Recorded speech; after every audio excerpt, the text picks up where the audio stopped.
Hey everybody, my name is Tyler Lamb. This is Movie Versus, the podcast in defense of bad movies, prequel to episode 27. And I'm here with my co-host Steve Janik. Steve, how is it going? It's not going bad. It's going pretty good. Oh, nice. Good to hear.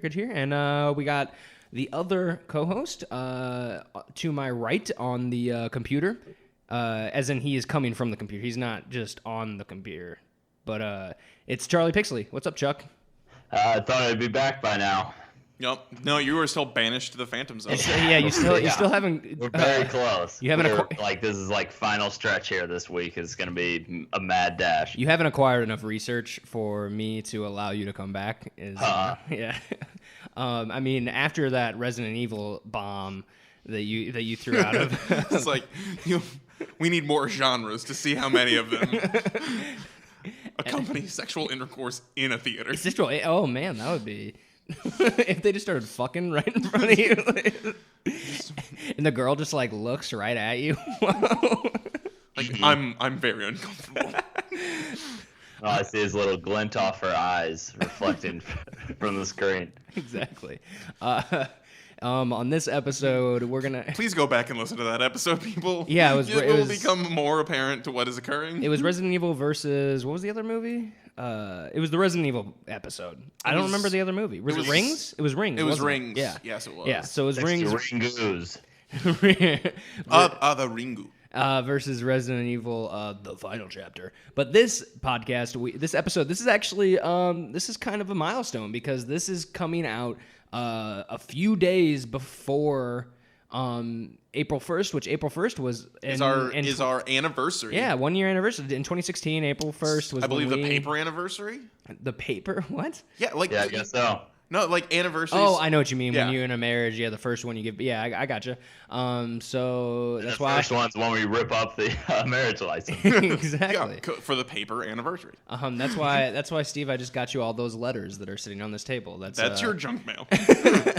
No, it's our anniversary. and a charter bill. So. Nah, it's fine. Yeah, I guess I'll just rip that up real quick. Yeah, so Pornhub 60 days missed payment notice. Oh shit! It's been 60 days and they still give me the premium access. But we're gonna have a little quick. I don't know how. I can't take away my downloads. I don't know how long it's gonna be, but we're gonna have a little special kind of recap of the past year, just kind of moments Year we all in review. Yeah, we all listened to the past episodes, found moments that we liked, and then we're gonna kind of trim it down. Well, I'm gonna trim it down to a thing because he's the worker. Me and Charlie are just the talent. And I'm gonna put him in at the end of the episode, so stay tuned for that. And then also before we get into the heart of everything, I just want to say, it's been a good year. Thanks for everybody that has been listening, and just keep telling people about the podcast. It's awesome to know that people that we don't even know are listening to the podcast and enjoying themselves. That's better than people we do know. Yes, yeah, exactly. And also, send us an email at movieversuspodcast@gmail.com. Post on our Facebook or tweet us at movieversuspodcast. We love talking to the fans. We've done it in the past. We'll do recommendations. If you guys have two movies, even if you just have one movie, we can find something. Yeah, to we'll go figure with something out. So yeah, we once that housekeeping is all done, thank you again for everybody. Again, stay tuned for the end of the episode for that recap. It's a lot of fun. I'm real excited to listen to it because I know what I submitted, but I don't know what Charlie and Tyler found. I do know what Steve submitted, and I also know what I submitted. Oh, you know? I don't get the same experience. It's kind of rough listening to those old episodes. The early ones. Oh boy. It started out that way for me, at least. I found when I started, it's like, oh my god, this is gonna take forever. But then by the end, I was like, okay, this is really easy. Yeah, I agree. But yeah, so this episode we all saw Power Rangers, so we're gonna talk about that for a little bit. I'm sure that our Sexy Cousin cast, Three Wise, is going to kind of delve into that a lot deeper than we will this episode. They're busy actually all just pretending to be Power Rangers right now. They're just running around yelling Triceratops. All of them? They got No, they're just 5 Triceratops. Oh my yeah, god. where are you gonna find 3 fucking people that all want to be the Blue Ranger? Yeah, right. Come on. Yeah, Steve, get it together. Sorry, the Blue Ranger was always my favorite. I kind of like wep- the Blue Ranger. his Who weapon- are you Billy bitch? His weapon was the best. He had a bow staff with fucking tridents on both ends. The Blue Ranger was pretty cool, but then the Green Ranger and the White Ranger came along. So it was Who were the like, same person. Exactly.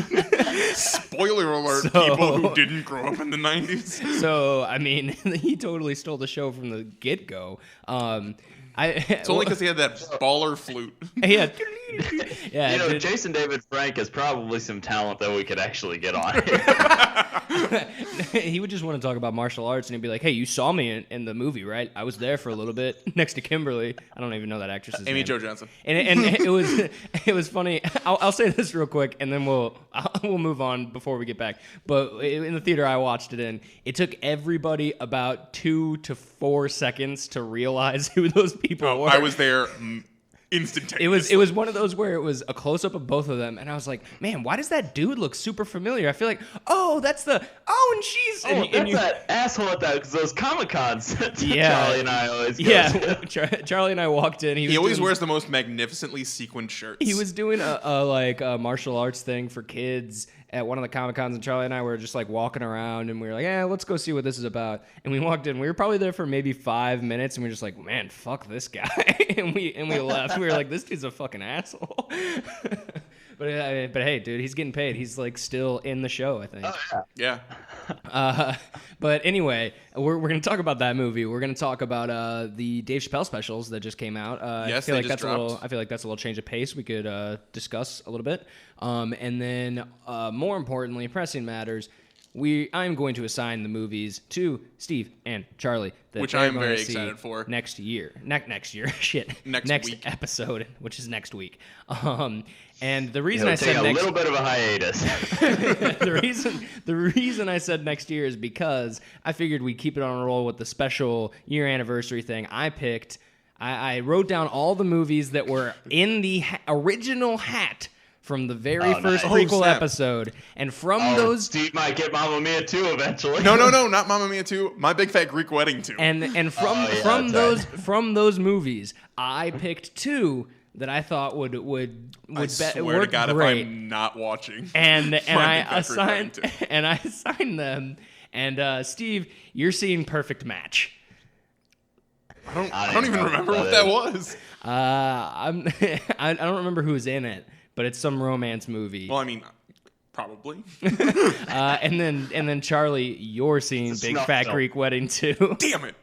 because in that episode you specifically said you had never seen the first one, and so I thought that that would work even better, and it would be more of an even playing field. So you don't know what you're. No, it's not going to be an even playing field because here's what's going to happen. Charlie's going to be talking about it. I'm like, no, in the first movie, I'm going to get like real into it. Like in the first movie, this, and then you're like, Steve, you're making Charlie's case for him. I'm like, damn it. I can't let it go. I felt like out of all the movies, so I'll just let you guys know what all the movies were that didn't get picked that first time. London Has Fallen. Oh, thank God we're not watching that. Brothers Grimsby, No one's gotten that. and Amityville Awakening. I feel like you picked the 2 that like will probably work That's- good together. I agree. You're like, these don't match with anything, and we've gotten the 2 rom-coms. All right, so it's Big Fat Greek Wedding 2 versus Brothers Grimsby. Very similar Some humor. family romps, it's Brothers Grimsby versus London Has Fallen probably wouldn't have been too terrible to go against each other. yeah, probably not. But Brothers Grimsby probably would have won because it sounds like the movie that's not the worst. I would argue that. I mean, they both look pretty bad. All right, well, we're gonna watch these trailers, which are a year old at this point. We're gonna watch these trailers, and then We're going to watch these full movies on YouTube. Yeah, and we'll get back to you right after this little break.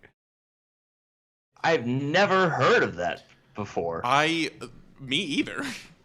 All that honestly- sounded brand new to me. I mean, probably what happened was we just wrote down the title because it was in theaters and it covered it, but like we never, and since we never had to watch it, we never watched the trailer. Yeah, to be honest, when Charlie, when you read the titles, I think this was before you gave fake titles because I think I wrote them down.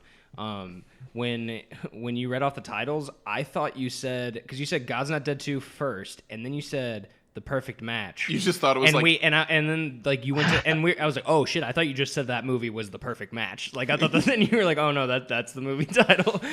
I feel very similar. That was a point of confusion when the movie was mentioned in the first part. Yeah, I totally forgot it existed as well. That makes it perfect for the podcast. And the only reason I remember My Big Fat Greek Wedding 2 is just because it's a sequel and I've seen the first one. Oh, dude, I've seen the first one so many fucking times because it was I feel like it was one of those movies that I just watched in school a lot, which is weird. I think it's because it was like really big, like it was really popular, but and it's like PG. That's true. So it was and Joey Fatone, and he's in the sequel. I just looked that up. So Charlie, you're welcome. Nice. I got it in the bag.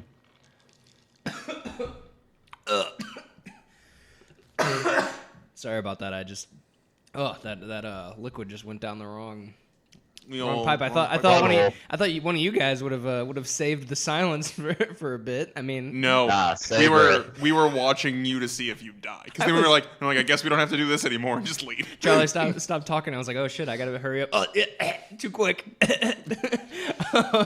So Charlie's seeing My Big Fat Greek Wedding 2, and Steve, you're seeing The Perfect Match. You guys gotta convince me that your movie is good. I'm excited because mine looks pretty much like Boomerang. Yeah, no, I think it's a pretty even match because, I mean, Charlie, as I've gotten older, I guess My Big Fat Greek Wedding isn't as bad as I thought it was the first time I watched it. I think that it was I don't even have an opinion on it. I've never seen it. Really. I think the first one is way overhyped. Like, people went fucking bananas about that movie. I got it from, the reason I saw it is my mom, I got it from my mom for Christmas one time. And because it was like everybody you got it for Christmas, no, I like just 10 times, no. Steve. But like at the time, everybody had been talking about My Big Fat Greek Wedding, and it's another one of those like kind of big ensemble, like family sort of rom-com things. Oh, yeah. So like my mom really loves movies like Sleepless in Seattle and things like, or not Sleepless in Seattle, While You Were Sleeping. I mean, she also movie 43. I was about to say she doesn't like. She also likes Sleepless in Seattle, but like I think My Big Fat Greek Wedding looked more like a While You Were Sleeping because it was like a big family affair type sort of thing, and we watched My Big Fat Greek Wedding together, and we're like, I don't know why everyone thought this movie was hilarious. And I remember my friends talking about, like, even in high school, like, I had friends that were like, dude, that grandfather was hilarious. He just put Windex on everything. And I was, like, watching. I was like, this isn't that fun. Like, he just, he comes in and, like, squirts Windex and stuff. Like, that'll make it feel better. And, like, leaves. And I was like, that's not funny. Like, it's like one of those sitcom things where, I mean, a lot of people say they relate to it. The same guy. Yeah, like a lot of people are like, oh, it's so true. It's like I find it so hard to believe that it is like it has to be an over exaggeration, which all stuff like that is. But I guess it's just something that I have no grounds or basis for. So it's like this just seems like a total over exaggeration of and don't get me wrong, everything. Like from I have a friend who's Greek and they have a big Greek family sort of thing too, and I mean some of these things do ring true for them, but like some of the stuff that people thought were funny and like ridiculous, I'm like, oh my god, it's so true. Like, okay, there's no way every family I know is like that. Exactly. And then Perfect Match. I mean, it's got Donald Faison, so you're already off to a pretty good start. I know. I'm excited, but it reminds me. It's in what was that movie? It's a Kick-Ass 2? No, it's an Eddie Murphy movie called Boomerang, which is very 1,000 similar Words. No. Pluto Nash. No, it's called Boomerang, where he's a player and he gets played. So like, and this sounds like a kind of a version on that. I bet you a lot of antics happened after that. Of course, a lot of antics happened after that. It's Eddie Murphy. The Golden Child showed up. Oh shit! This takes place in the same unit. Was he wearing the same kind of sweater that he does in the Golden Child? Of course, no. None of those things are true. And besides, if it's any universe, it's the Coming to America universe. But actually, this time the Golden Child is played by his brother, Charlie Murphy, who is the true. And then that's how it ties into Meet the Blacks. God, no. I can't express how little that's actually going to occur. So I think we're done talking about those movies for now. Again, Steve with The Perfect Match and Charlie with My Big Fat Greek Wedding. Dose. And we're gonna. I think we should talk about Saban's Power Rangers now. Oh, yeah. Sabans. I mean, Sabans. I've heard it both ways. I said 3 different ways. I know, and I've heard both of them. And I know Steve and I just saw it this morning. I think Charlie, you saw it last night, I believe. Yeah. So it's still pretty fresh in our minds, which is good. And I'm gonna go ahead and say that I thought that this movie was pretty stupid, but in a good way. Like, I had a lot of fun. I had more fun than I had just like, oh my god, moments. I had a fun time. I was having a good time. I have some pretty. Oh god. No, go ahead, Charlie. Yeah. I have some pretty strong thoughts towards it, actually. Some of the main things that stuck out to me were, I think that this movie is about as good as it could have been. Yes. Like, this is as well as you could have executed Power Rangers. Yes. And I found myself really enjoying the characters more than the action. I agree. The parts with the Megazord at the end, that was like the most boring part to me. It left a lot to be desired. Even before they morphed, yeah. I enjoyed the characters because it reminds me of the TV show where it's like, we need 5 spunky teenagers with attitude or whatever, and they really nailed it. Yeah, I found myself like, while they were doing the Zord fighting, I think that whole bit had a lot to be desired, especially the morphine scene. Because the whole time I was like, okay, how are they going to figure out that they can morph? And then it's just like, we can morph. But like the actual action fight scenes were pretty decent. Like when they were fighting the putties once they had morphed. I mean, while those are cool. I just mean the Megazord. No, I was agreeing. I was just talking. I was just trying. Oh yeah, I meant morphed into Megazord. I'm sorry, I didn't mean. Okay. Yeah, and like you said, Charlie, during that scene where they're kind of like holding out the pass. I mean, I guess there's gonna be kind of spoilers. I don't want to do too much, but when they're holding off. Goldar? Yeah, Goldar, which I had totally forgot about that character until they mentioned that name, and I was like, oh shit, Goldar. But there was a lot of that in this movie. Where it was pretty decent for an hour-long Krispy Kreme commercial. Yeah, exactly. Krispy Kreme? Krispy Kreme. Krispy Kreme? There was a scene where they said it like 3 times in a row. But there was a lot of that where they would say a character's name that, I mean, it's probably over a decade since I've watched the Power Rangers, and I was like all in it when I was a kid, and so they would like say a character's name, like, oh shit, I forgot about that. That's a thing. Oh, Goldar. but when they were holding off like Goldar, and you know there was all that dramatic stuff, and like you said, the action was kind of but I found myself like, I was like, man, I actually kind of care about these characters. Like they did good. There's 5 characters here that I actually kind of they developed them enough that I care about. I completely agree. That part where they were in the bonfire, like, and they were all kind of getting together, and Zach was just like, guys, maybe we just need, like, we're not doing this because we need to get to know each other. And I was like, man, I really enjoy where this is going. Yeah, there was a lot of stuff it started off very poorly, in my opinion, especially up until Jason goes to the detention. The Saturday detention. Yeah. And he has that scene with the bully where he slaps the fuck out of him. Oh my God. That was hilarious. That slap was... I was like, what kind of school is this that Ed Sheeran is the big bully? If you were on the receiving end, man, I'd probably just go up to the roof and jump off head first at that point, because the rest of your high school career is going to be terrible. Well, I mean, and he even goes back and tries to bully Billy again. It's like, dude, just give up at this point, man. You got, like, there's no point. Because of the brain damage from that slap, he didn't learn anything. But also, like, what kind of school is this where he's like, I'm just going to low-key snap your wrist in public?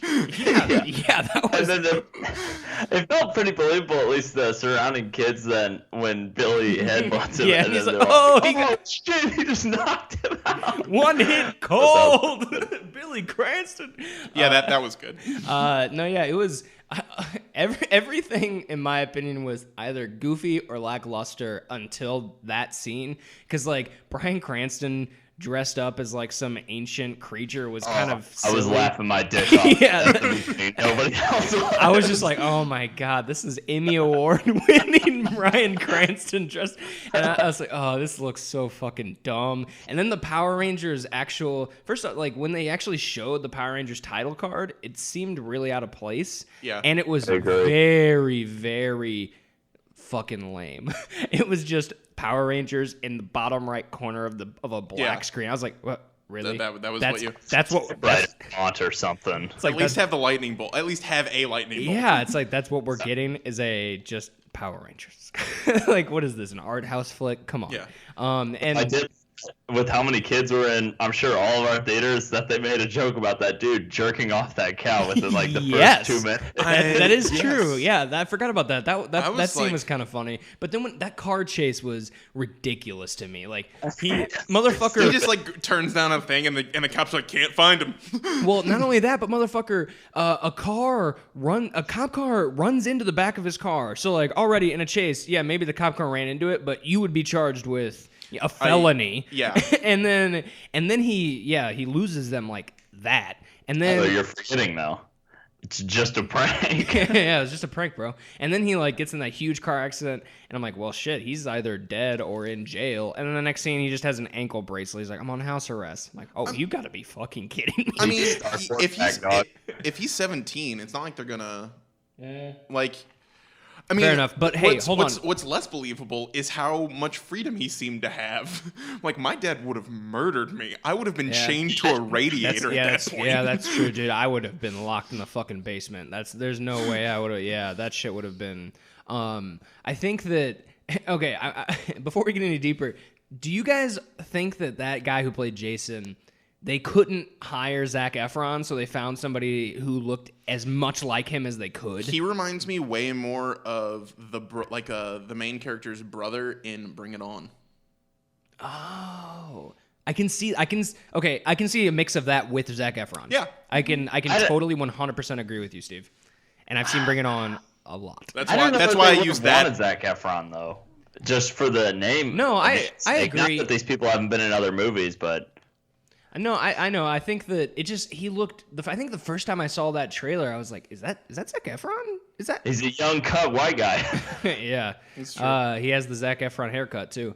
But one thing I will commend this movie for as well is it did a great job of having a character with autism and a character God, that's what I was gonna and a say. character who was gay or bisexual, like a non-straight character, and not making those either a plot point or defining characteristics.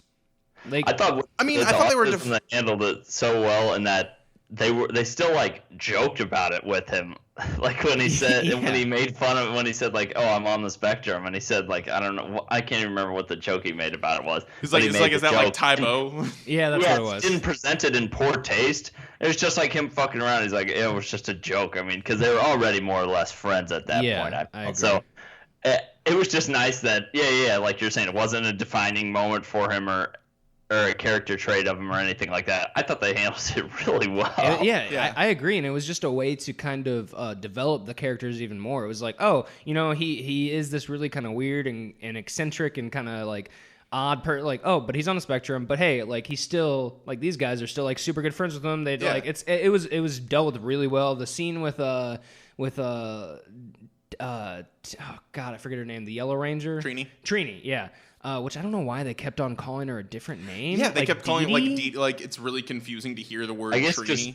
I guess that is a weird name, but Yeah, I guess. not a common name as a billion. But Jason. but they did a good job with because there's a scene at the fire where he's like, "Oh, you had boyfriend troubles," and she's like, "Yeah, boyfriend troubles," and Zach's like, "Girlfriend troubles," and she just doesn't say anything, and she's just like, No, Deku nut trouble.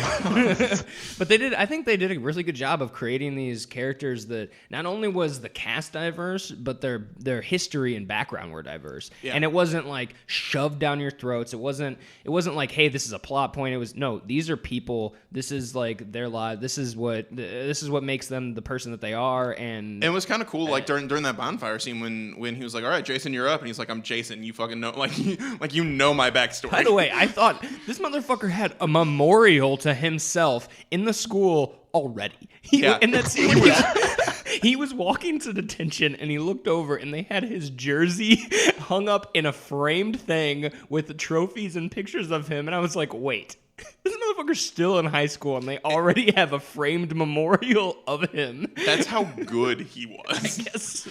Can you imagine? And I was kind of. Oh, God. Can you imagine if they let him back on the team now, and he's just like making it rain Dun, with dun, dun. like every play's like just fucking run as far as you can. Yeah, That was more Kim Here's our Possible. playbook. We have one play. It's a QB sneak. Okay, we're good. I just did a quick little thing. It was more Kim Possible than it was Power Rangers. I went dun dun dun. Oh yeah. There's, And different then, franchise. as far as like Kimberly's backstory too, I was kind of impressed because they did have her do some fucked up shit from the way Yeah. it No, sounded. yeah. I thought that was Straight up Mean Girl. That was one thing that I thought was really oddly handled. That was one of my biggest gripes. Was so until you find out what she did, that you see those other girls as kind of like bitches, like treating her like, Yeah. and then like, oh, something happens, they get food on them, they're like, oh, you deserve it, you bitch. And then she's, which I thought it was funny, she goes to Jason, she's like, you see this photo?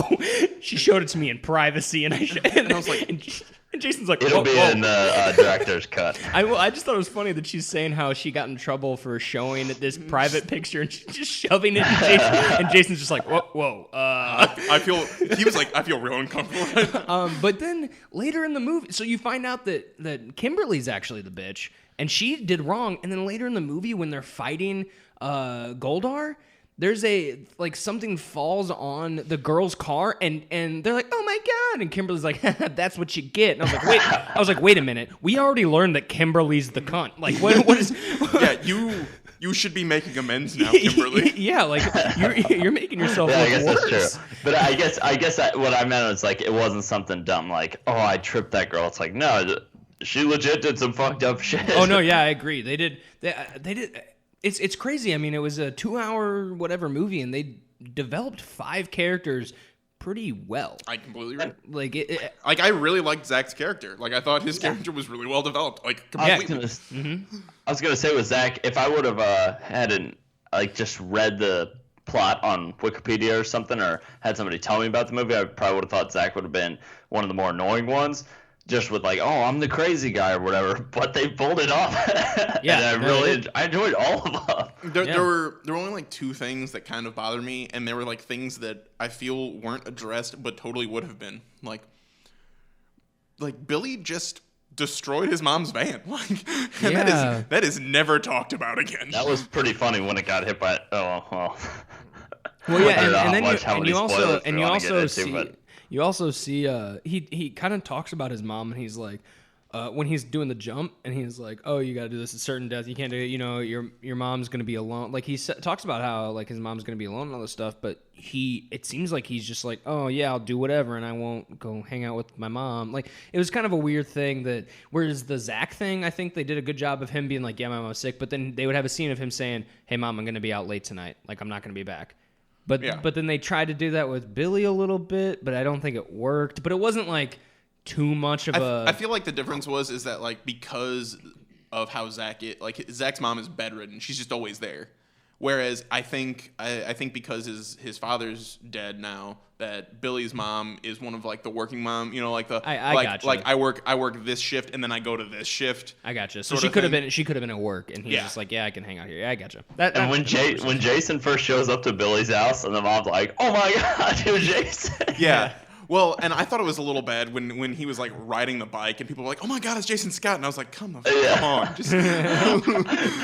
I mean, it does kind of make I always sense. took that as tongue in cheek though. And if you do think if it's a When his mom did it, I was like, "Oh, okay." yeah, if it's a small town and he was that big of a football star for high school, like you gotta think that everybody's like, oh shit, there he is, that motherfucker. Oh, like I'm surprised we didn't see him get like beat up by some older dude at a who's like, wait, you're fucking Jason Scott, you piece of shit, you ruined all like you know what I mean? Like the way that they built him up, it's like he just ruined all of that town's high school football team. Like he probably single-handedly kept certain players from getting drafted to college. Yeah, but it was the only things, man.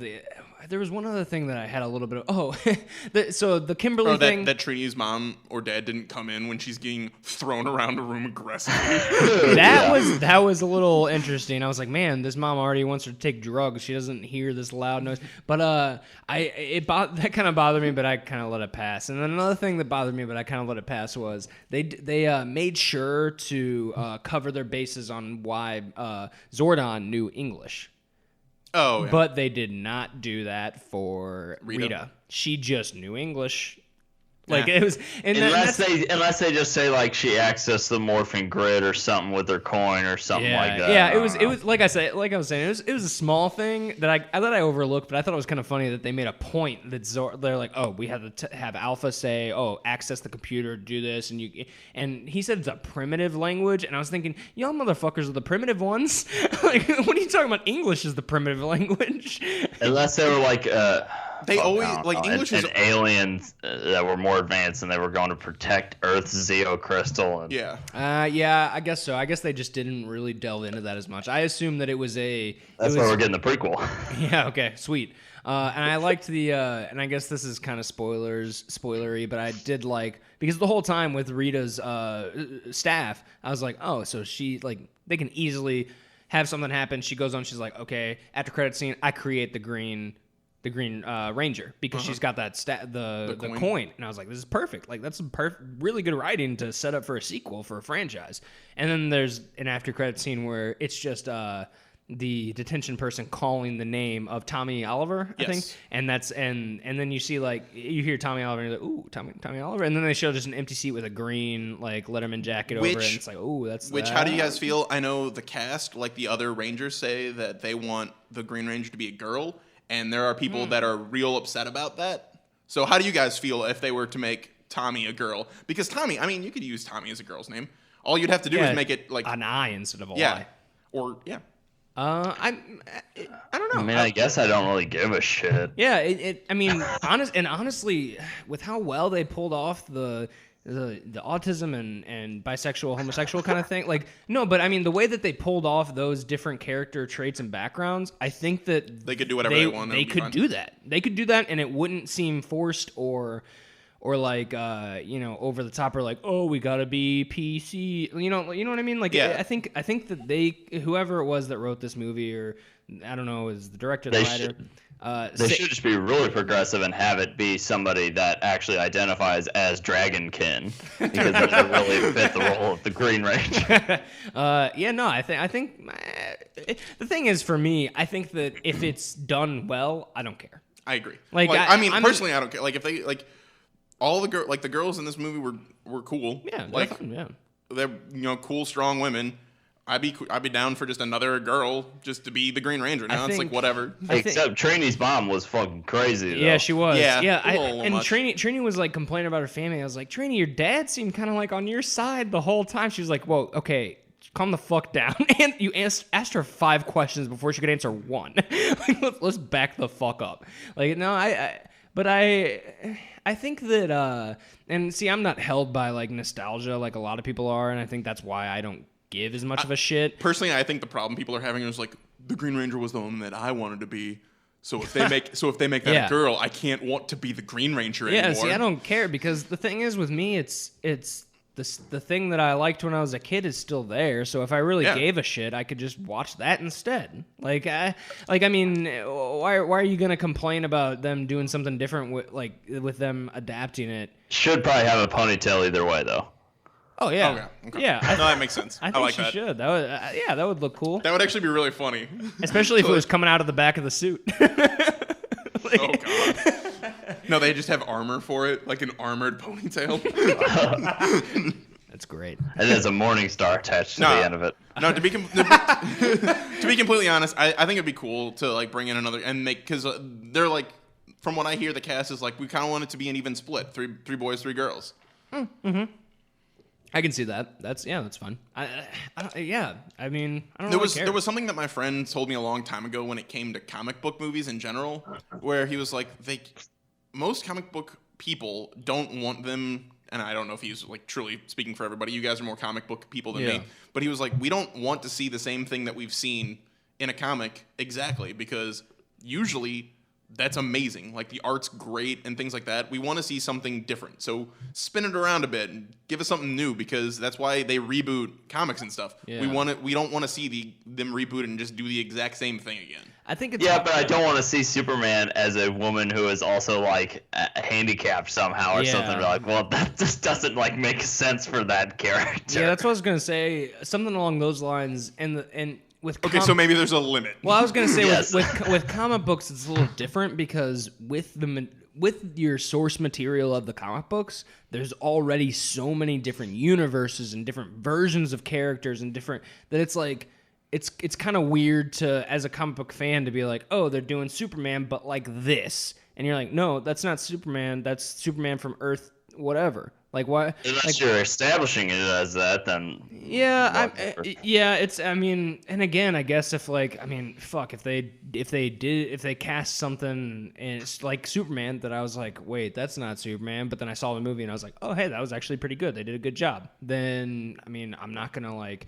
I would still see the movie. I would be like kind of like, I don't know, but if it worked in the movie, then hey, it works. All right, Like, fair enough. What if they do Fantastic Four, but they make it good? impossible. We're up to strike 3 now. Like, we're on strike 3. we were at strike 3 when they invented the Fantastic Four. I hate the Fantastic Four. Fight me, listeners. Fantastic Four are the worst. I don't care who you are. Human Torch is all right. Invisible Woman, I mean, I don't even know who the Thing is sometimes because he's wearing a trench coat and a fedora. How am I supposed to recognize him? Like, but anyway. Steve, you wanted us to mention. So I think we all agree that Power Rangers was it wasn't bad. It was fun. It was fun. Before going to it yesterday, I think it was either yesterday or Friday in the car. I was in the car with my dad, and we were listening to some radio show he listens to that I don't listen to much. But one of the guys on it was like, "Yeah, I saw the Power Rangers movie, and the plot was real derivative." And I was like, "You need to leave." It's like, because it's the Power Rangers movie and not Citizen Kane. You jerk off. Yeah, what are we comparing this shit to? I had these people behind me. My family was packed full of my theater was packed full of families, and Your family was packed full of theaters. yeah. So there were multiple things they did. I think at one point they played a rendition of "Stand by Me." Yes. Was that what it was? Yes. And she sang it the entire time it was on screen, the mother. And then they got up and at then one when the point, took their Zordons family came to the restroom, and the kid was probably about 3, and he bumped into the back of my seat, and the dad said, "Watch what you're doing, you dumbass," to the child that can't even speak, I believe. Oh my god. And then when the Megazord forms, the lady was yelling out in the theater like, "I called it! I knew it! I knew they were gonna do that!" Like, yeah, no fucking shit. So did anybody There are who also watched Power any Rangers in this movie? Yeah, What the fuck it's like- did you think you were gonna see? So did There were gonna be anybody, lightsabers in the next Star Wars too. yeah, it's like so did anybody who watched any one episode of Power Rangers ever. Yeah, I was hoping- that I was shit hoping for the just tank and not bothers the me. It was Megazord. all from that one family. It's like, ugh. Oh, Yeah. that was one family? I think Yes. Jesus. I had a lot of like I had issues with the movie, but at the same time it was still like fun. And like you said, Charlie, the action scenes they left a lot to be desired, but it's kind of surprising to say that the characters, it was more of a character piece than it was like it's I mean, and it's not like you said, Steve, it's not fucking Citizen Kane. Right. There were 2 times Right. that I almost, like when they played like the traditional Power Rangers theme, Oh. I was like, oh yeah. And when Rita said, "Make my monster grow," I was like, yes, let's do this. I was like at the edge of my seat from the second they like talked to Zordon and they were like talking about Morphin. The second that they did that, I was like, oh, he better say it's Morphin time. I was like, if he does not say it's Morphin time, this movie fucking sucks. And when he said it's Morphin time, I thought it would have been a little bit better if he said like if he would have gone, because you know he was the last one on the little step. If he went, all right, Power Rangers, it's Morphin time. Then it would have been a little bit better, but he still said it's Morphin time. I was like, oh, he said it. Yes, thank you, movie. And then not long after that, they played the original with the Zords going, like the classic shot. I was like, oh, good God. I'm not nostalgic almost ever, but like those scenes, I was like, yes, please, thank you. This was great to just see. there were enough good things to definitely make me want to see another one. Oh Oh yeah. yeah, it was. I just thought it was super fun. Yeah, and like I was saying earlier, in my head I was like, oh, they're doing a great job of like they can set up a sequel easily. And I'm watching the first one, and I'm like, oh yeah, the next one they could do this. This is so like if I'm thinking of how they can do the sequel, I am down for what's going on. And they set up Rita on her moon base. Yeah, exactly. They showed her flying through space, and they had Moon. I thought that. Oh man, yeah, they I did. think they said. I remember reading an article saying they were gonna start meetings this like today, depending on what Saturday's numbers were. And I mean, I hope they're good. I'm pretty sure it did well. I know it didn't beat Yeah. Beauty and the Beast, but I still think it did well. I don't think they Oh, were so. expecting it to. And this whole time I've been drinking out of my. So I don't know if I mentioned this on the cat. No, I didn't because it was afterwards. My girlfriend works in a movie theater, and they have these special edition Power Rangers cups, And they look awesome. it's like all the. It's kind of funny because the Blue Ranger isn't on here, It's only the black, red, and yellow. or the pink. Yeah, the Pink Ranger, but it's still like it's still pretty cool. So I've been drinking out of that the whole time, and. I think it looks really good. I would say see this movie, especially if you're just like trying to if you're just wanting to have fun at a movie. Yeah. Like it was a lot of fun. Don't- And this month has been filled with that. I mean, Kong was a lot of fun and it was beautiful. Power Rangers was a lot of fun and surprisingly like character driven. Right. And What might have one of the best cinematic slaps of all time, in my opinion. dude, that was with which one, with Rita or with That The first first one, the Reno one was good, but the first one, like that, really felt like it hit hard. It's I like, agree. oh, I agree. fuck. That first and the first one was more surprise. It was like, Oh yeah. Yeah. Because like when it was happening at the end, I was like, oh, he's gonna slap her again. But in the the first one, I was like, yeah. oh damn. It was kind of funny. I saw this by myself at the movie theater, and Private viewing. Well, I also screen. no, it was packed just like your guys' movies, and I saw this shit at like fucking 9:45 on a Sunday morning, and the guy next to me, well, it kind of pissed me off because on the like layout of the seats, the seat that I picked was according to the map like a seat away from this guy. Like there was just my seat in the corner, space, next seat. Sat down right next to this motherfucker.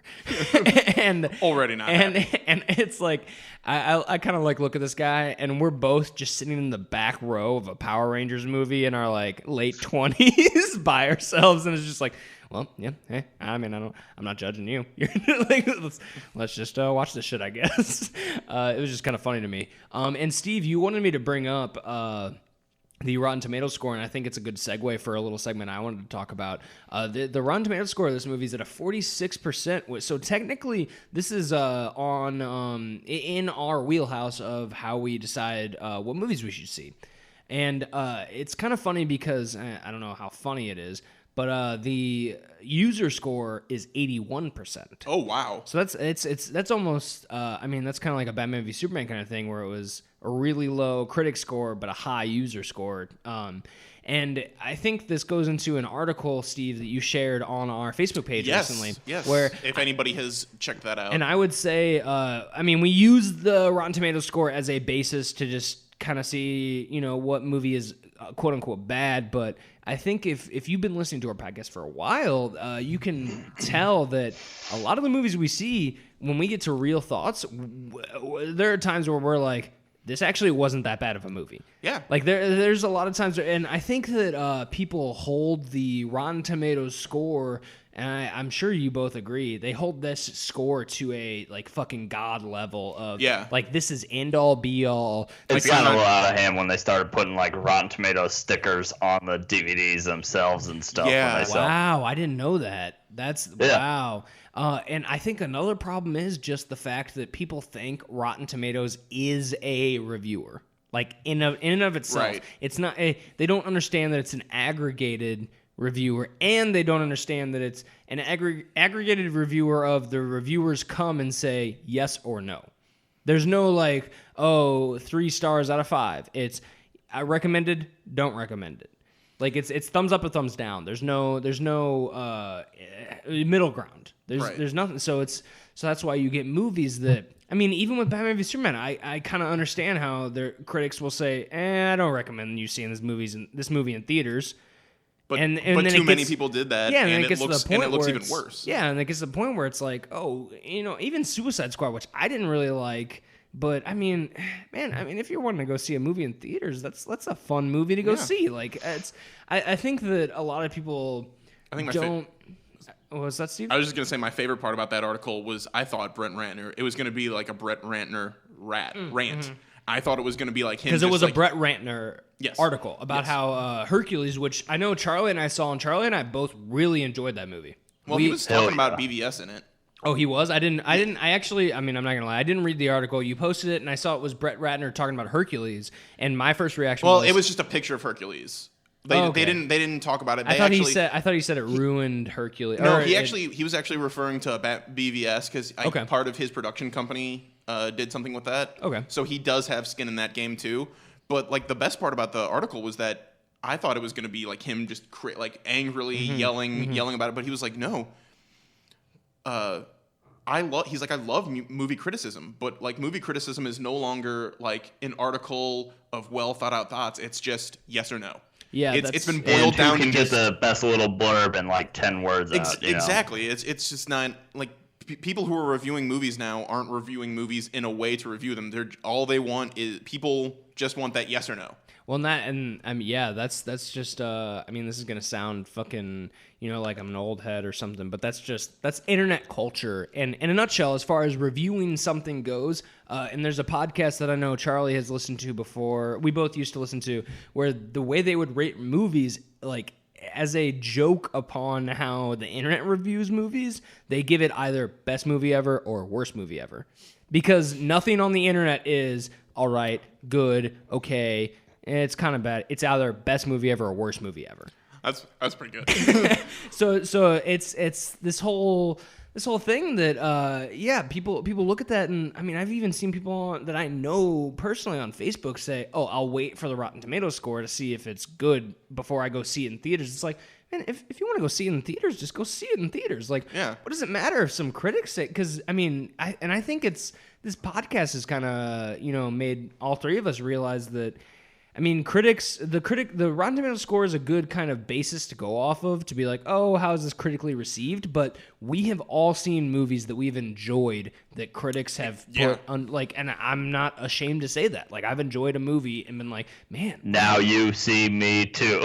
No, for me, I feel like there's a lot of like, when I read a critic that even says something bad, like I've agreed with what they said. I'm like, but just saying that with no other context makes it sound much worse than it is. Well, I've even read on this podcast those little blurbs, like Charlie was saying, just like a 10-word blurb on Rotten Tomatoes. That's a rotten review, and we're like, that kind of sounds like a positive review. Like what?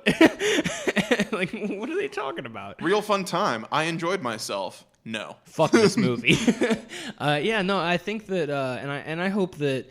Obviously, I want all the listeners of this podcast to have a lot of fun listening to this, but I also I would also hope that they learn something at the end of the day. I know how cheesy that sounds, but I hope they kind of realize like the Rotten Tomatoes score isn't an end all be all, even though we treat it as our. Hey, this is our medium. Like this is where we define it. We just use it as a filter, really. Yeah, exactly. And we come through. Great Wall wasn't that bad. Yeah. I'm sure that's the most recent movie I can think of that I saw for the podcast that I was. Fist Fight wasn't that bad either. Like it was. Yeah. It wasn't like, oh my god, this movie is the greatest. But like I laughed. Yeah. Like it was fun. Like I enjoy Charlie Day. Like I enjoy some of the like. I had a decent time during it. And it's something that it's kind of funny because in the past, I don't know, like a movie like Scarface was critically destroyed. Like critics hated that movie, but that is a iconic movie. People fucking love that movie. They're like, "Oh, Scarface, best movie ever."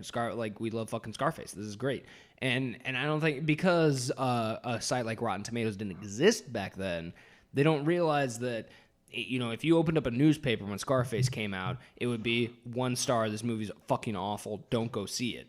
Like, I think that it's just kind of it's a weird dynamic of what's happening now. It is, and I'm not saying that critics are stupid and they like we were saying, it's a good basis to kind of be like, oh hey, well, and especially with movies that aren't so well advertised. If you see like something like Boyhood. That wasn't on, a commercial every time, but there was, or Birdman even. Like those Yeah.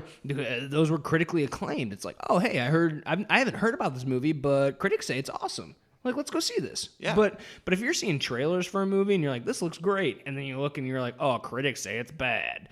It's like, well, I mean, you just saw a preview of it and you thought it looked cool. Go Yeah. see it. Like, it's not that big of a deal. I mean, that's how I treat it. Like, I always try to, like, people always make fun of me because they're like, Steve, did you watch that trailer online? And I'm like, usually I don't. I'm like, I didn't see that. They're like, oh yeah, you didn't watch the Star Wars trailer the day it came out. I'm like, no, if I'm gonna see a trailer, I'm gonna wait. Like, usually I wait. If it's a movie that I know I'm probably gonna see, I'm also probably seeing movies that aren't going to play that trailer. I'll see it when I see it. Like, I don't need to be there day one. Like, it'll be fine. And a lot of people kind of complain about they're like, oh, well, I had to go by Rotten Tomatoes scores because movies are so expensive. And it's like, yeah, I mean, depending on where you live, movies can be up to $15. But people don't realize it all depends on the time of day you see the movie as well. Like I've had people I even work with. I mean, and we're in an area where it's not that expensive to see stuff, but people that I work with are like, wow, you go to the movies that often? It's like, I mean, if I go to the movies, it's at least, over $20 for 2 tickets and then blah, and I'm like, no, not for me. Like, why? I was like, I mean, I go on a Sunday morning. Yeah. As early as possible. It's $5 at these movie theaters, or maybe even under $5. Like, it's $10 if I go with my girlfriend. 2 tickets. Like, it's just they think that they have to see it either, which, I mean, this goes into a whole dynamic that we all obviously don't agree with. People think they have to see a movie with someone else. I People, just recently started doing solo moving, especially for the podcast. It's and amazing. I do enjoy it. It's so nice. Like, just sitting there being like, oh, I don't have to worry about anybody. I don't have, like, I can just sit here and enjoy this movie. Even though, but still seeing it, like, I mean, we've all 3 seen a movie together. That's still fun. Oh, yeah, like, definitely. Having a friend next to you where you're, like, making jokes and all that stuff, that's fun. But seeing a movie by yourself, it's like eating in a restaurant by yourself. People have some type of, like, stigma against it. But if you actually do it, you're like, this is actually kind of nice. Like, I don't, and I think that people also think they have to see a movie like on a weekend at night or something. But if you wake up, I mean, because of work, I wake up by at least 8 any day. So it's like, oh, hey, it's 8:30. Oh, hey, the movie theater opens at 9 something. What movie is playing? Oh, for $5? Sure, let's go see it. It's not. Again, in other regions, it's going to be a little bit more expensive, but I'm sure that on a Sunday morning, it's almost kind of matinee prices, and you're going to not be paying as much as if you saw it on a Friday night or a Saturday night. Even full price is cheaper than a whole lot of other shit you can do. Exactly. Yeah, but and like you said, like, a lot of people kind of use the Rotten Tomatoes scores. Like, I'm only going to see like 1 or 2 movies. I want to make sure that I'm seeing one of the ones that are the good ones, and I think that's a big problem that's kind of happening right now. Yeah, see the one you want to see. Like, Yeah. it doesn't have to be the good one. Yeah. I see what you're saying, Steve. And then moving, kind of wrap this up a little bit because we said we were going to talk about something else, and then we still got a fucking recap thing. The Dave Chappelle things, Steve. So Charlie and I both, the second episode of the special thing, Charlie and I saw that live at the St. Louis place called The Pageant. We actually saw Dave Chappelle live, and it was different because he did a lot of in the second episode, he does a lot of Texas related jokes, or like Right. or related jokes that happens to things that happened to him like right before that. Right. Whereas he didn't make those jokes when we saw him, and he did a lot more St. Louis related jokes. But the overarching, like, a lot of the main things were, because it took me a while to be like, oh yeah, nope, this is exactly what Charlie saw. This is what we saw. But so Steve, as somebody who was was more of a Chappelle version towards both of these. What did you think of the whole thing? I thought they were really good. I thought the second one felt more like a comedy act, and the first one felt more like a one-man show almost. Like, it felt like the second one was geared more towards jokes in the stories that he was telling, and the first one he was just he was relating stories that happened.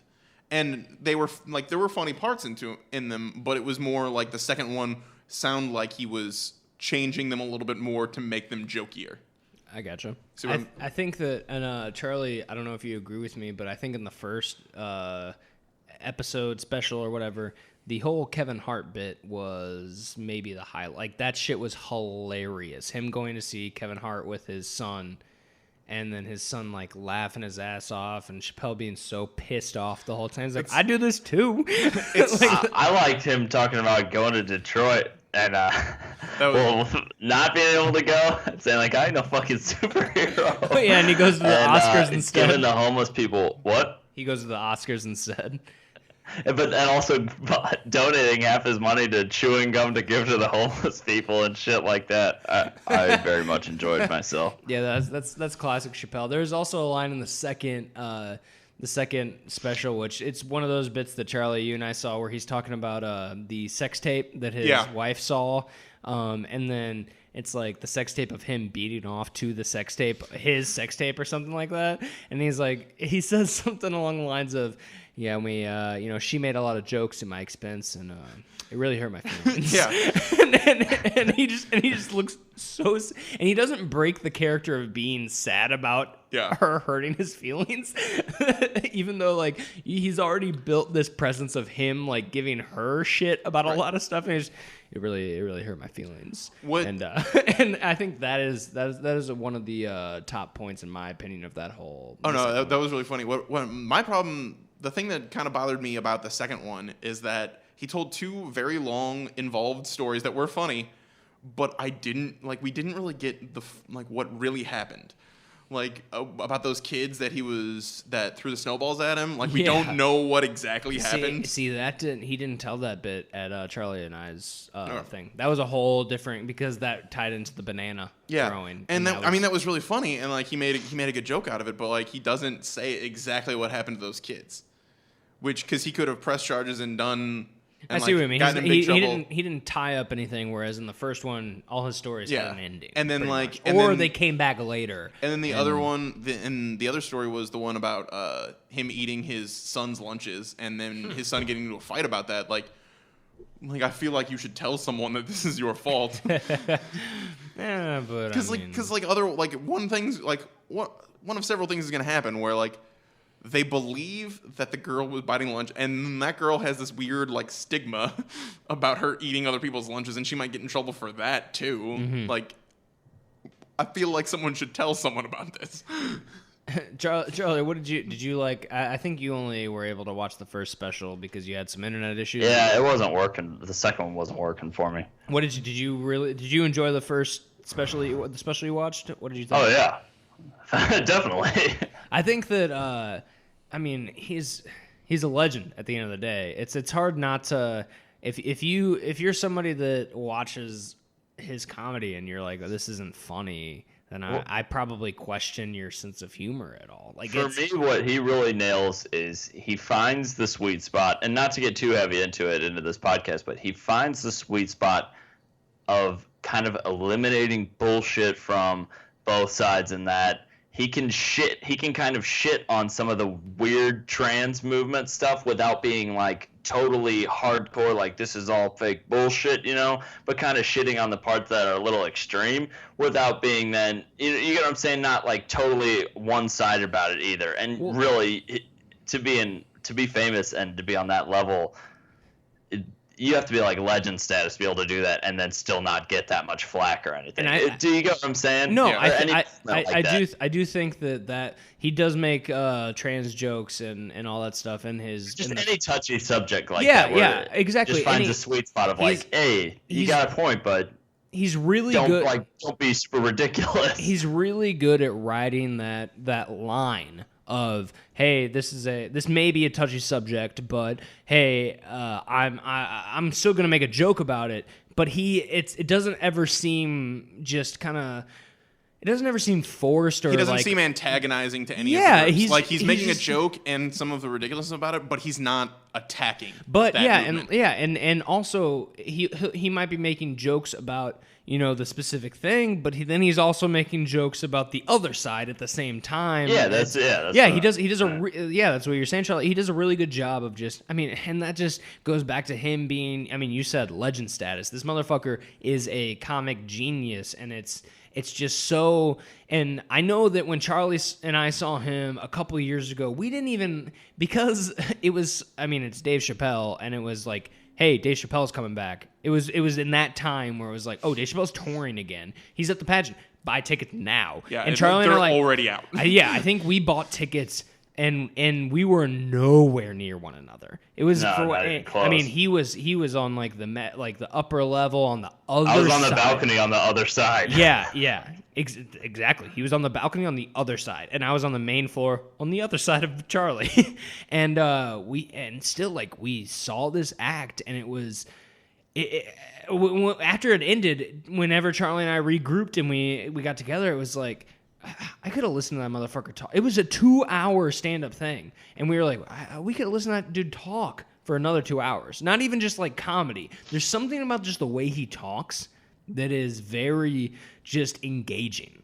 Like, he's just a very charismatic person. Charismatic and personable, and he's just and it just goes back to one of the jokes he makes in the his first special, where he's like, where he was like talking about getting pulled over, their fear in the car, and he's like, yeah, I mean, and the guy who was driving me was black, so he was kind of scared, and I mean, I wasn't really that scared because because I'm black, but I'm also Dave Chappelle. So, and it just goes back to that. It's like, I mean, he is a universal person. There's something about him. I don't know how he did it. I don't know what it is.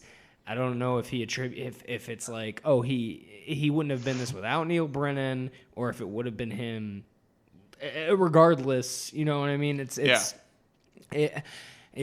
I would say check these specials out. I don't want to go too long on this because we still got the little recap coming up at the end of this episode. So I would say watch both these specials. I'd say watch them back to back. I mean, I watched one last night and one this morning. But do we have things we like on prequels or normal? I forget still. Let's do things we like real quick. Charlie, you would say watch these specials, right? I mean, I know you're Charlie. You're a for sure. Yeah, it's great. It's just great seeing him back and knowing that at the end of the year we're gonna get another one, a new one, right? Because these were both old that he just had on hand, and Netflix was like, well, we'll pay you this much, and we'll buy those two that you already did and do a new one. So it's like, oh, sweet, he's got a new, like, it's crazy to think that that as big of a Dave Chappelle fan I've been since Chappelle's Show started when I was in like middle school, and I remember being in gym class with some of my friends doing some stupid laps and just talking about, oh, did you see the episode last night? Oh my gosh, can you believe that this was so funny? Like our friend, like me and my group of friends just talking about that in gym class, to then having, a decade of nothing. Yeah, just gone. And then off the grid. Hey, he's back. Like Dave Chappelle. Hey, I'm touring again. I'm with these people. I'm with DJ Drama. I'm with the Roots. I'm with these. And it's like, whoa, what? It's just crazy to live in a time where it's like, oh wow, this motherfucker's back. Like, he's making comedy again, and he's great. Like, it's and it transcends the age too. Because when I was a kid, I loved him. When I'm an adult, I love him. Like, it's hilarious. And so going on to stuff we actually like. Steve, start us off with something you actually like. Let's see. It can't be Power Rangers. It's not. Actually, I've been watching this. I watched this new show with my dad and my stepmom the other day. It's not Power Rangers because that's old. No, it's okay. I'm still kind of on the fence about it because it's a little confusing at how a few things happen, but it's that new show on Bravo. No. I mean, when is the mail here? No, it's that new show on Bravo called The Imposters, where it basically just starts off in this guy, he's with this woman, and they just got married, they're in love, and then he just comes home from work one day. It's a month after they've been married, 28 days or something, and all of his money's gone. He comes home, he thinks she's been kidnapped, and he just finds this website written in lipstick on the fridge. It's like Mrs. Ezra Bloom, because his name's Ezra Bloom. It says MrsEzraBloom.com, and he goes there, and it's just a video of her and being like, okay, I took all of the money. Don't try to find me. You'll never find me. Look in the freezer. I have a file of things that if you try to come after me, I will release. As a comic book fan, you say look in the freezer. I'm imagining. Oh a God, head. Yeah, the old Green Lantern. Yes.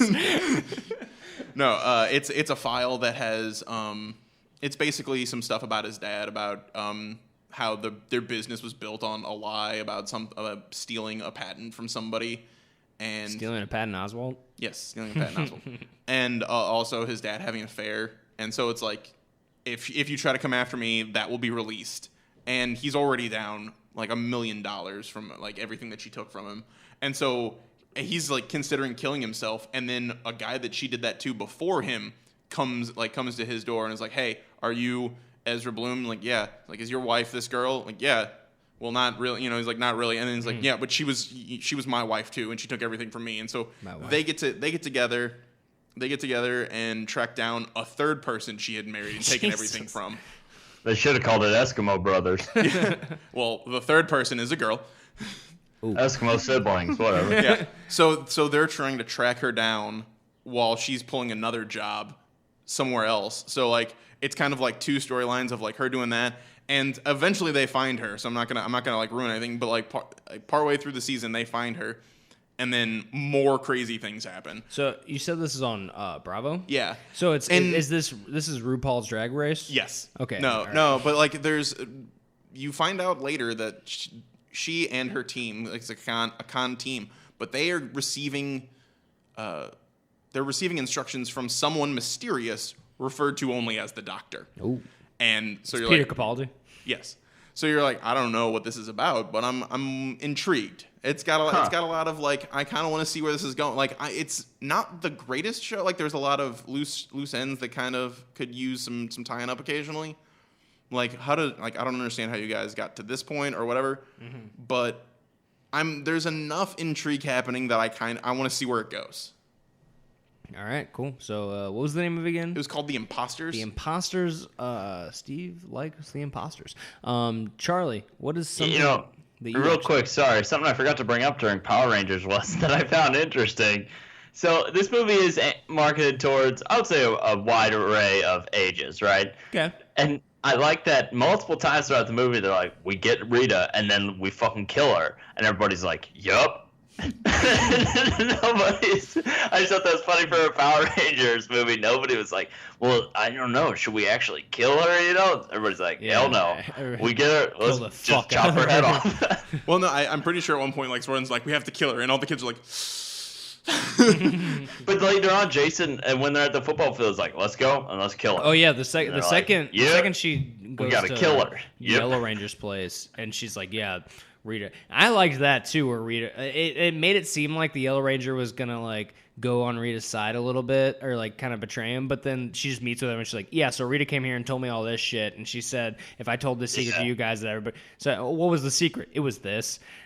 Like that was kind of cool. Where she was like, yeah, no, I was never gonna fucking betray any of you. Like I thought that was a cool little touch because it was a little, averting the cliche that they seem to be setting up. right.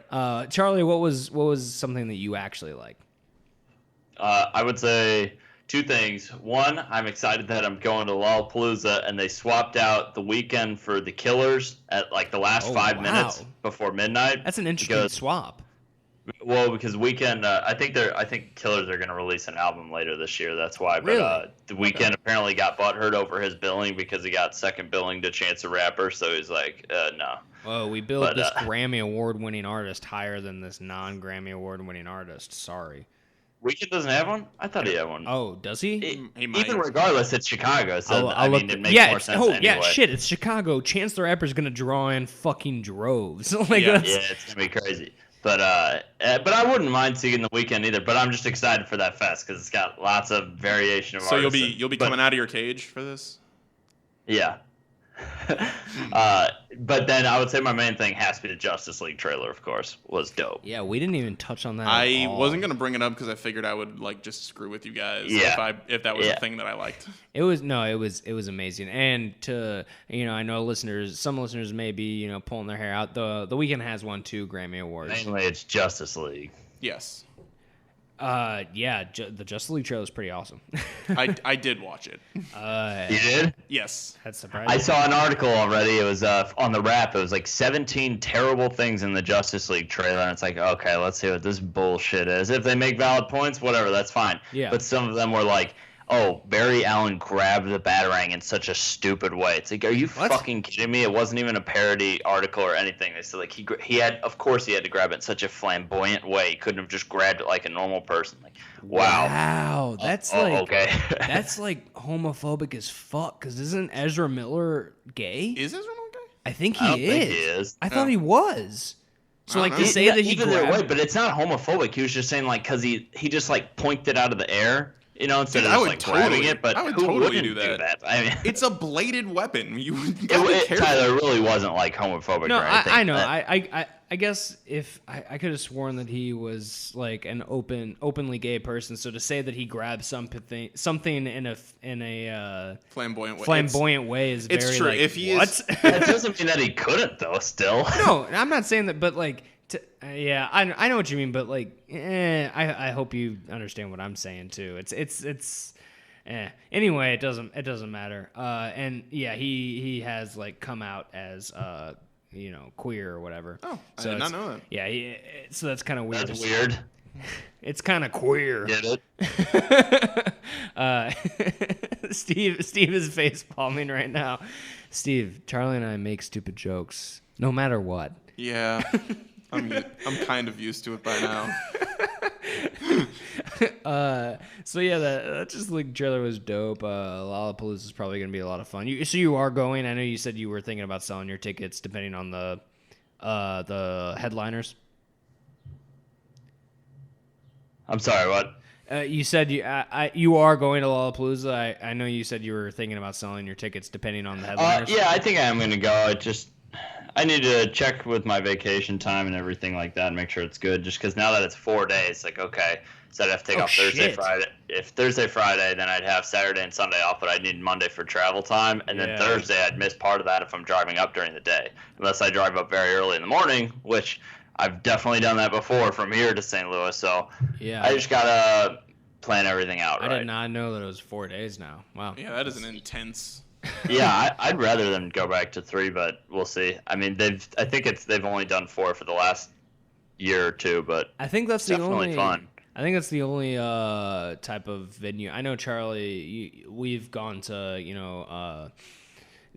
concerts where it's like an arena show, and I think that and I'm not a huge fan of that, but I think that a Lollapalooza type setting is the only time I would be okay with seeing an arena type band, if that makes sense. Like if I saw Coldplay at Lollapalooza. Oh my god! If I man, saw yeah. Coldplay at Lollapalooza, I would if I had the choice between Coldplay at Lollapalooza or Coldplay at the Savvis Center, which is a arena in St. Louis, I would pick Lollapalooza just because it's more of I don't know. I'm more of the kind of I'm into the more intimate music performance, Right. which may sound stupid, but like I mean, we saw Black Keys at the Savvis Center, and we were just like in the like way back, just kind of watching it, and it's just like, oh, this is just the album.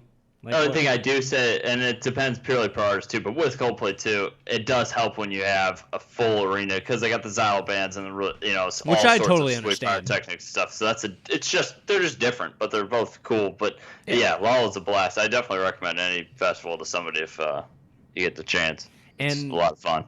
and, Bring your uh, camel back. And something that I actually like is the recent Beatles documentary called 8 Days a Week. It was a Ron Howard. Oh, you said Beatles. I thought you said Needles documentary. and I Yeah, was the like, what? documentary about needles. It's just and how people do drugs 8 days. And they don't recycle them enough. no, they don't, and just how they're used. Those same needles are used for acupuncture. The ones that are used for the drugs. So like, people, Wow, I'm pretty sure that's definitely not true. No, it's the Beatles. Okay. B, not spelled with 2 E's, but a B-E-A. Get it? Cause like a beat. And like the vegetable. There are people that are listening that are like, what? No, hey, and in their defense, there's a lot because I grew up listening to the Beatles. I've been a huge Beatles fan my whole life, and I don't know what it was, but for whatever reason, the time where I actually had to like spell out the insect beetle, and I was like BEAT, and it's like, no, that's wrong. I'm like, excuse me, autocorrect, it is not wrong. And then it's like, no, it is. It's 2 E's, and I like had to look it up online. I was like, oh fuck. Mind was blown. But Although you are more likely to, even if you're not a Beatles fan, to write out Beatles the band than the book. Yeah. I would think. True. But I would say that, and I'm a huge Beatles fan. Huge. It's huge. Bit. If true, huge. I own the PBS documentary, which is like 8 discs or 6 discs or something like that, DVD discs. And I've watched it multiple times, and for whatever reason, the Beatles are a band that not only I like, but their story intrigues me, and how they came together and how they made, because it's one of those few bands that evolved and changed so much over time, and it's crazy to think, like, everybody knows who the Beatles are. Those motherfuckers were only a band for 9 years. Seriously? From 1960 to 1969. Wow. In my head, it just lasted so long. Yeah, no, exactly. Like, when you're like, wait, what? Like, they did this shit over in 8 days a week. I mean, fuck, I could be wrong. There could be somebody again pulling their hair out over that. But I know that they only toured for at the most half of that time. After a while, they're just like, we're not touring anymore. Damn. And it's because they were the fucking Beatles. Like, they would go places and they couldn't even, like at Dodger Stadium, they would play a show and be over the PAs, but they couldn't even, nobody could hear anything because people were screaming so loud that it's like, it's something that is so insane to think. And I'm sure you guys saw it. I posted on Facebook. It's like no band has ever been like the Beatles, and because of that, no band will ever be like the Beatles. Like, nobody. I think in this documentary they talk about how when they came to New York for the first time, that the police just did not understand that they were the Beatles. They did not know that it was going to be a thing, like how it was. And they were understaffed, and like people were just going crazy. But at the same time, it's cool because then they get interviewed and they say just like they're so fucking snarky about everything and so witty. Like they have jokes out. They're just yucks left and right. Like I had remembered some, but I mean I watched it a week ago, so I don't remember anymore off the top of my head. But stuff like when they first got off the plane. You remember, I don't know, you guys know that the haircuts were like, oh, they got long hair. What's going on with that? And one of the reporters was like, you ever think about getting your hair cut? Are you going to do that? And George Harrison's like, oh, I got mine last week. and like just stuff like that. It's like, oh shit. Like, what do you say to that? And then that's why they get in trouble, because John Lennon says they're bigger than Jesus. Yeah, that was probably a faux pas. I mean, it was a joke because he was just like, I mean, people go crazy about us, but they, like, if somebody was like, Jesus is here, they're not gonna. I mean, I feel like that would bring some people out. No. I totally understand people like being like, fuck you, John Lennon, fuck the Beatles, but at the same time, like, I get his like point as no, a I mean joke they were yeah, him being crazy. him being like, I mean, look at the we're fucking bigger than Jesus. What is going on? But this documentary and somebody Xenu though. nobody's bigger than Xenu. Have you seen those? That skull, that cranium. I was gonna say those planes, the 747. There we go. I was gonna say F-47. I knew that was wrong, so I wasn't gonna say it. But then I had to voice that I was gonna say it, so everybody knows. That'd be a big ass fighter jet. But as somebody who is as big of a fan of the Beatles as I am, and not just the music but the history, I found myself watching this documentary and just kind of being blown away about some facts. Like, it was like, oh wow, I did not know that. Like, things. They were touring, and this documentary is just the touring years, so the 4 or 5 years that they were touring, and stuff like 1964, height of the civil rights movement. You know, they had it on their list that they would not perform at a venue that had segregation. They'd be like, Oh, no, that's there's cool. no segregation. And it's like, shit, the balls that you that, but you're also the Beatles, so you can pull that off. Yeah. But it's like we fact, won't go like if the Beatles play at your place, you are selling out. Yeah, it's So like they're like no segregation. Like okay, like we gotta. So it was just one of those things where it's like, I mean, I understand that you felt that way, but it's more impressive that you made a point to push that forward. That you're like, oh, hey, I mean, we're the Beatles, so you want us to play there. We're not going to play there. No, the Monkees were like that. Hey, they were just monkeying around. But I mean, they were too busy singing to put anybody down. And there was there's this tidbit that I really liked where I would say it's a Hulu documentary. Ron Howard did it. Oh, wow. It's really really insightful. It's cool. And I would say one thing that I really liked, and hopefully get people to watch it, is Paul McCartney was talking about how a lot of those early years they were just in hotel rooms. During their touring, all of them in one hotel room, and he said that him and John would just play music together, and John was right-handed and Paul McCartney's left-handed. So he said it was almost So together they were one person. well, they would just break out their guitars and start playing, and Paul said he was like it was almost like a mirror, like we were playing next to one another, That's and kinda it's cool. almost like a mirror of us. And he said that they would just go back and forth of just making up lyrics, and then they would, when they were done, they would be like, oh hey, let's write down those lyrics, but they wouldn't write down the chords to the song, they just knew them. That's cool. Like it's and it's like it's crazy to me to think like, yeah, you can hate on the Beatles, you can hate on that era specifically of the Beatles where it was more like lovey songs and stuff like that, but to be that like just on another level of musician stuff where it's like, oh, we just need the lyrics and we know the chords that we played when we said those lyrics is insane to me. It's like, I mean, even if it's just Can't Buy Me Love, it's like, but you remember that you played that over. It's just really cool, and I mean, yeah, that's something that I really liked. I talked about that for a while. No, that's fine.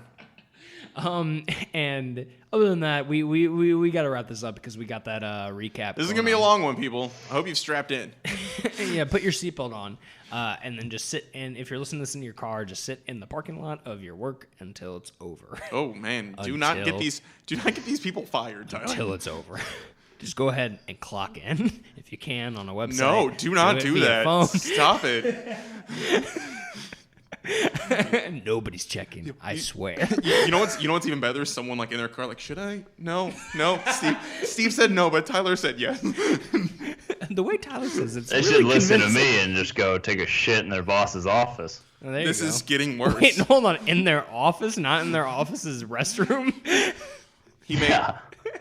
Charlie made his stand. Or you just go into work. You listen to this podcast. You park. And you turn it off, you go into work, clock in, and then just go into the restroom and continue listening to it for another, I don't know, hour or so, depending on how many. Do your job well enough to keep it.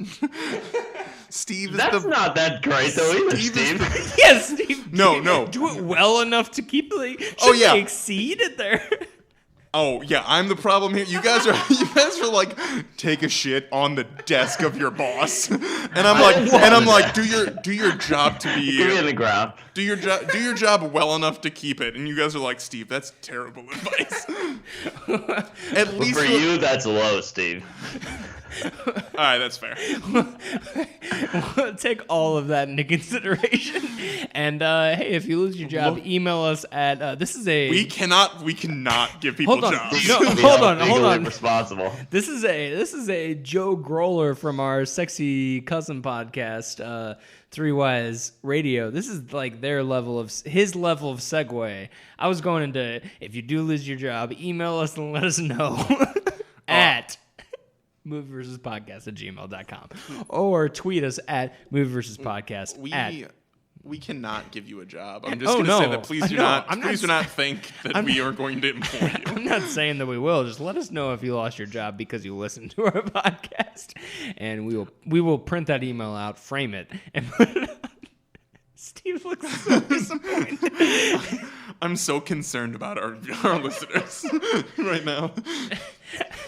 Other than that, yeah, the socials. You guys know where we're at. Three Wise Media is the main hub of everything. On YouTube, they also have Facebook. We have our own Facebook, Movie Versus Podcast. And that's just VS, not the word versus, just like our name. Same with Movie Versus Podcast. That's our Twitter handle. Movie Versus Podcast at gmail.com. I mentioned it earlier. And I mean, yeah, thanks to Scott Blackwell for this logo. It's pretty dope. Thanks. Still dope. Again, thanks to everybody that has been listening to us this past year. Yeah, stay tuned for the stuff that you may remember. Like you might remember some of these things when you're listening to it, or like have forgotten that they did happen, and this will be a good reminder. Which happened with us. We were like, oh hey, remember that bit that we did for like 5 episodes where we but yeah, no, it's Charlie, do you have anything to say before we sign off for this year anniversary episode and we go into this recap?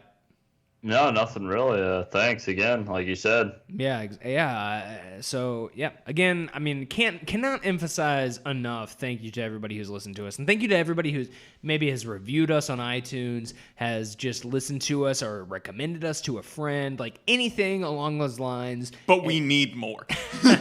I'm joking. I mean, I'm not going to complain, but yeah, no, it's like we said earlier in the podcast. It's just crazy to think that this has reached just more people than we even know, and so yeah, I know only 10 people, and we get 11 downloads. Yes,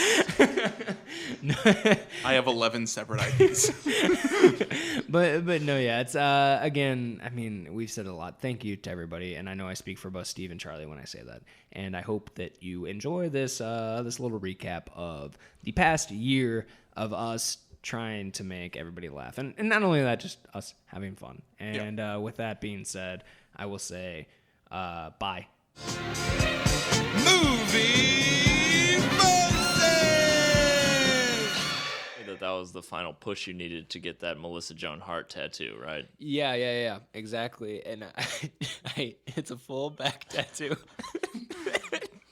So when we start up the Facebook group so we can post pictures of it? It has the blacklight ink in it, right? Yeah. And I thought you told me it was a pinup style tattoo of Melissa Joan Hart that said Clarissa bears it all. Yeah. Oh, sorry. What did I say? I'm sorry. That's exactly what it is. Well, that's one of them. I have two. I didn't clarify. I have two full back tattoos. They kind of. So you have two full backs. No, they overlap one another, and so I mean it can get kind of confusing to people looking at my back. That's body morphing done so your back is lenticular. So if you look at it from the left or from the right, you see two different tattoos. Well, that's why I put both tattoos in a smaller form at the front of my body. Ah, gotcha. On my chest, so that I could say, oh no, that's this one. Really clears it up. That's you want to be able to one. enjoy it too. Exactly, so I can just look down and I don't have to look in the mirror or whatever. Oh yeah, because he claims to have created Napster. Yeah, but we all know Justin Timberlake did that. So get out of here, Seth Green. No, Al Gore was the internet, dude. And pants. And global warming. Yeah, why do you do that? I don't know. He's a fucking dickhead. But just the song and the way it progresses through the trailer makes the trailer seem more exciting than it even is. Yeah. Just like all those Transformer trailers would have just been like art house flicks if it weren't for Linkin Park. Right. I thought they were. But that's why. But Linkin Park is the reason why I own all of them on DVD, because I don't buy CDs anymore. I just play the DVD. I thought you were gonna say Linkin Park is the reason why you own 12 copies of Hybrid Theory, which I've been meaning to ask you. Why do you own 12 copies of Hybrid Theory? Because each one only gets the one song played on. No. It. Just go to the next one. Because unlike any other person in the world, I've actually worn out CDs, and Wow. I've exclusively only listened to Hybrid Theory since it's come. Is it even possible to wear out a CD? I'm sure. I've listened to nothing but Hybrid Theory since it came out. I was gonna say. at all times. I was gonna say, me asking that question, you should have been like, "Yes, I've done it in-ear 11 times." I have an in-ear monitor right now. I'm listening. Oh man, I don't have anything to say about. Like, I honestly don't have anything to add. I feel like we've said all we can say about these trailers. Is it because you're one step closer to the edge? And I'm about to break. You know, like I don't know. You don't know what the next line is, and that's No, that's not what I was be gonna say. crawling in my skin. I was gonna say, like, no, this whole thing is not. I don't know if it's worth fighting for, and I just don't know why I have to scream about it. We need to stop here. Yeah. It's going forever. But well, I mean, as many songs as I couldn't take it that long, to be honest. That's about I could because of my in-depth knowledge of this album. of just Hybrid Theory. Yeah. Do they have other songs? You should be able to write like the sheet music at this point. And the Mad Hatter isn't there. She goes looking for him. She finds that something's gone wrong with him. His family. Oh no. His family's dead. And she doesn't believe him for some reason, and then of course he's like, it's like I never knew you at all, blah blah blah. She goes and talks to Sacha Baron Cohen. about that. It's just the fact. I probably wouldn't have thought it was so funny if Charlie hadn't been like I laughing know. leading into it. So mine would be just like a magic ball, like a sphere, and then there would be 5 layers to it. So you're hitting it, bashing, like, oh my god, another layer, boom, another bash, another layer, and then you get all the way to the inside. It's actually a rolled up pin the tail on a donkey game because you don't know what to expect for these party games. There's so many times. You're like, oh shit, and then you gotta pin that to the wall and start again. Oh my god. And start again? Start again with your party game. Oh, okay. Oh. That's Yeah, when you win Pin the Tail on the Donkey, you start a game of Heads Up 7-Up. Yeah, you pin the tail and there's a note underneath it. That's what this movie's like, except for people are getting resurrected and killed all around you. Oh my That god. that sounds like a really, really awesome like launch party. If you you have alcohol with that party game, I would be satisfied. I feel for like the people, month. half of the people would quit before the pin No, the tail they'd on be- the donkey thing went But they would down. still be there watching as someone is just going to town. It would end up as one person's like, fuck this, fucking and then Charlie in the corner, knowing what's in it, it's just Morgan Freeman in the back. I have orchestrated this whole event. But then it would end up being that I didn't orchestrate it, and he didn't either. That's how this movie goes. And the pinata didn't even know that on the inside Yeah. it was a bit of tail. Pinata set it up.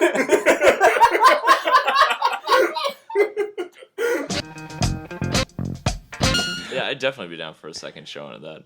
Yeah. You mean a fifth? Yeah, I was gonna say Yeah. only second. I don't count my mind movies at night. Oh, there you go. I watched it 6 times in a row, and I count that as one viewing. You like to binge stuff. It's like Hybrid Theory, The Boy Next Door, And that's There's it. nothing else. There is nothing at else. the same time. Yeah, I was gonna say you have a Hybrid Theory going on. I just watch Boy Next Door with subtitles so that I can still get it. Exactly. That movie had to have been rated R though, because It was close. I get okay. Well, Not enough sex stuff though. All the violence was there like, was total normal. bush, dude. I don't remember seeing do that, but I'm I not do denying it recall because they did seeing- show yeah. bare ass right after. I saw bush. I mean, you keep saying that, and I will trust you. I trust you. On I guess we this. just got to rewatch it.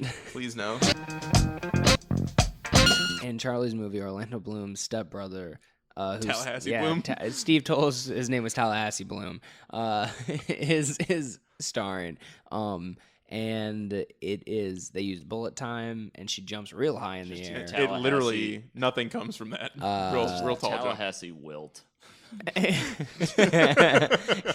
Yeah, from another marriage. Yeah, They're half brothers. he doesn't even get the good genes. Yeah, because Orlando Bloom's always wearing them. Yeah, piece of shit. Uh, Apparently not. Hey, tabloid news. We're relevant. oh yeah. It's gonna age perfectly. Yeah, 12 years from now, when somebody is listening to this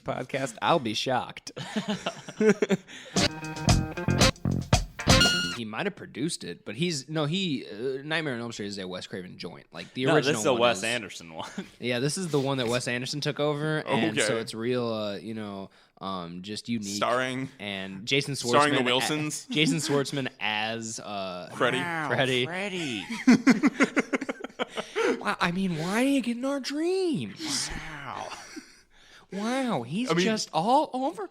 You guys are saying this, but Wow, I would be you're super just- excited if Jason Schwartzman was in my film. Wow, you're actually pregnant. Wow, with Freddy's? Wow. Charlie, were you about to say that you hate Jason We're Schwartzman? doing total. We're I'm doing total indifferent. like Dana Carvey type impressions where we're just saying we're doing micro impressions where like we are literally just saying We're now doing impressions of our impressions. we're saying a phrase that Owen Wilson does and then just saying something afterwards. Wow. And I'm Owen Wilson. wow, my brother's Luke. Is there Cool glove. Is there? Wow, are you riding a ripstick? Full disclosure, it looked like Freddy was riding a ripstick with spikes. Most likely, it was a skateboard because it was the 80s. The only way you can ride one of those is in somebody's fucking dreams. The only way somebody riding one of those is intimidating is in somebody's dreams. And not having to like continuously shake it back and Yeah, forth. So she moves in with the family, and once she's in there, she kind of falls for John, and it starts getting unhealthy. Over the course of the movie, you find out that she is definitely disturbed. She has a history of mental illness. Oh no. And Was she down with the sickness? You said she had a history of illness. Down with the And she was disturbed. morning sickness. Boo. No, that was top notch. but And most importantly, I would like to point out that this movie has Bush. So you know that it was already at the top of my list. I thought we were gonna make it. I mean, like I know somehow it ended up early. I It thought was we still were brought gonna up make like it. twice this episode. I know, but that's significantly less than it has been.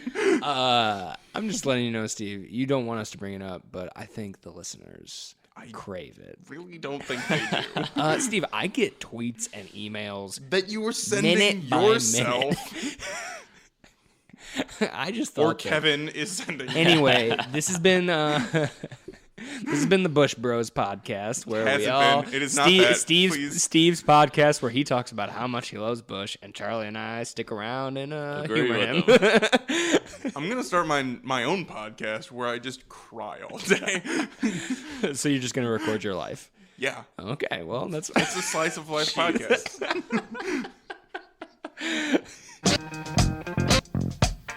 I was gonna say that's actually the bones of Mickey Rooney inside of my my pinata, and then Bones of Mickey Rooney. yeah, well then Nick Cage comes in and says we found them because he is a national treasure, and you guys are putting words into my mouth saying that he fingered children on the set. And this is all things that Nick Cage say in the new movie. Yeah. National Treasure 3, The Quest for Mickey Rooney's Bones, Yeah. to prove he never touched those children. Specifically the children in Phantom of the Megaplex. they like come in, like, get these to the DNA lab. I know that he didn't touch those children. and like they do, they're Mr. like, Cage, the results are in. My God, he did finger those kids.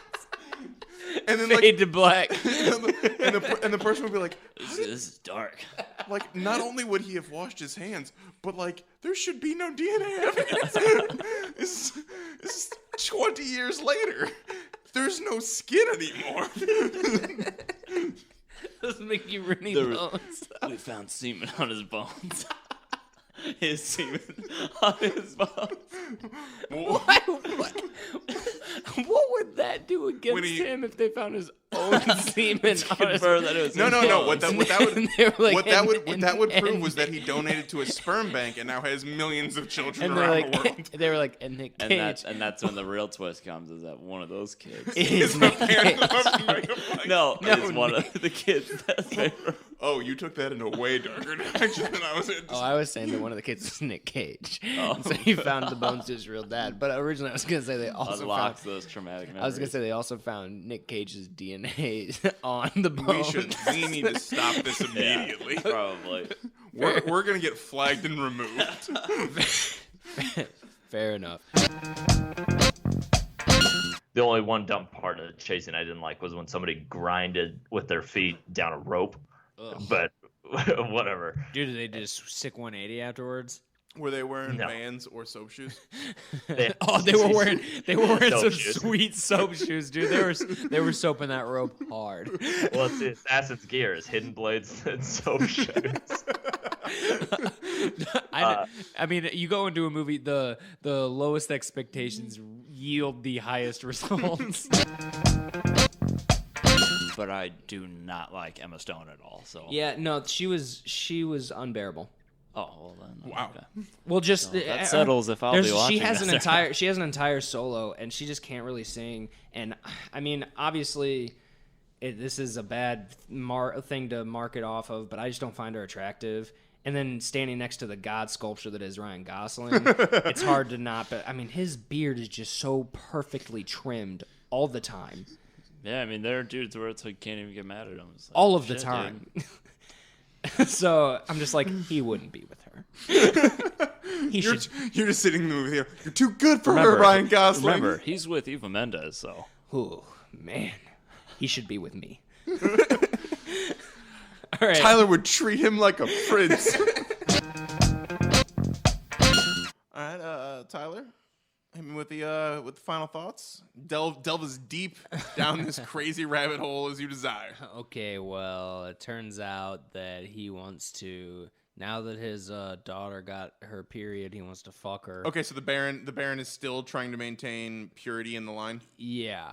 And so he wants to fuck the daughter, so he takes her to this like underground lair, Getting real Game of Thrones. ties her to a bed, you know. Oh, wow. Tears off her dress. And he's like about to fuck her, and then Dane DeHaan's like, "Yo, nah, that's not gonna happen, dude." And he like starts. Are to we fight. embarrassed? Because I see an Eiffel Tower in our future. Movie Versus is a production of Three Wise Media. For more information, check us out on Facebook.